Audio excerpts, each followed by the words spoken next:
Segunda Guerra Mundial começou quando a Alemanha nazista invadiu a Polônia em 1º de setembro de 1939. A invasão foi um sinal de que a Alemanha tinha um desejo de expandir o seu território e da crença que a raça ariana era superior. Esse movimento ele não surgiu do nada. As tensões já estavam altas desde a Primeira Guerra Mundial, após o Tratado de Versalhes. Mas a crise econômica de 29 só piorou as coisas e ajudou a impulsionar o regime totalitário, como o nazismo e o fascismo. E claro, a Liga das Nações, que deveria manter a paz, não deu conta do recado. A combinação de tudo isso criou um cenário perfeito para o que viria a ser um dos conflitos mais devastadores da história. A Alemanha no século XX foi marcada pelo Tratado de Versalhes, que foi uma medida que acabou com a Primeira Guerra Mundial. Essa medida injustiçou gravemente a Alemanha pela grande limitação que causou na Alemanha. Eles tiveram limitações na sua forma política, militar e econômica, pagando muitas indenizações e deixando o país extremamente pobre. Todas essas consequências causaram um sentimento de nacionalismo muito forte no povo, que sentiu vontade de um líder, de alguém que representasse eles e resolvesse os problemas que eles tinham. Essa pessoa foi Hitler, que chegou à política através de Hindenburg, que nomeou ele chanceler, e com a morte de Hindenburg ele chegou ao poder em 1934, consolidando o poder da Alemanha. As ideias de Hitler eram ideias nazistas, ideias antissemitas e ideias da raça ariana superior a todas. Nesse período que Hitler esteve no poder, ele disseminou muitas e muitas pessoas, cerca de 70 milhões de pessoas, o que foi a maior chacina da história, o conflito que mais causou mortes em todo o mundo. E como era a tua vida antes disso tudo? Eu tinha 9 anos na época que tudo aconteceu. Eu tinha uma vida normal, eu brincava, ia pra escola, tinha amigos. Meu pai era banqueiro, minha mãe ficava em casa comigo, mas era tudo normal, até o nazismo tomou conta da Alemanha. Lembra do momento em que começou a perceber que algo estava mudando na tua vida por causa da guerra? Não foi, eu lembro vagamente, não foi uma coisa radical de uma hora para outra. Eu lembro que já existia um preconceito na sociedade, mas quando o Hitler tomou poder, quando o partido nazista começou esse ideal, começou a se propagar pela Alemanha, eles colocaram culpa na gente, nós judeus, pelos problemas da Primeira Guerra, pelos problemas que a Alemanha estava passando na época, né? E isso foi se espalhando, foi numa hora era nos jornais, depois cartazes, até que chegou o ponto que eu não podia mais entrar em locais, minha família não podia entrar em locais, porque eram proibidos para pessoas como a gente, nós éramos vistos como inferiores.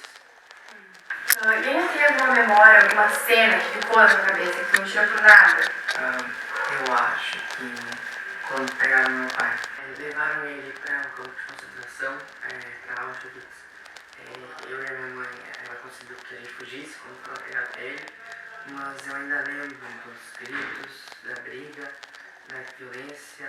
Eu senti naquele momento o sentimento que eu nunca mais esqueço de que eu estava abandonando meu pai. E eu acho que aquela esperança que eu tinha ainda que ele estivesse vivo, que eu ia encontrar ele um dia, seguiu até 45, até pouco tempo, né? Até eu ver que ele com certeza morreu de uma forma desumana. E essa angústia de que meu pai morreu do jeito que foi, de pessoas que iam morrer do jeito que foi, segue ainda comigo. E é muito difícil isso.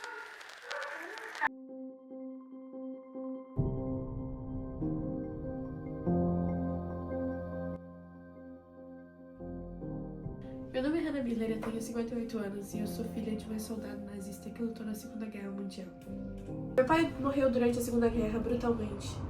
Apesar de eu amar muito ele, eu sinto vergonha às vezes de ser filha dele. Quando eu era criança, meu pai me levava a encontros com outras pessoas nazistas, eventos, e eu e as outras crianças éramos ensinadas a raspar o cabelo dos judeus, a praticar coisas inaceitáveis com eles. E isso é uma coisa que vem na minha cabeça até hoje, que eu me sinto muito arrependida de ter feito isso. Qual a tua opinião sobre os ideais totalitários? Eu acredito que pessoas sem conhecimento histórico sobre o assunto não tem muito o que debater com pessoas que realmente viveram tudo. Pessoas que sentiram na própria pele. E é inadmissível que pessoas ainda acreditam nisso e continuem apoiando essas coisas.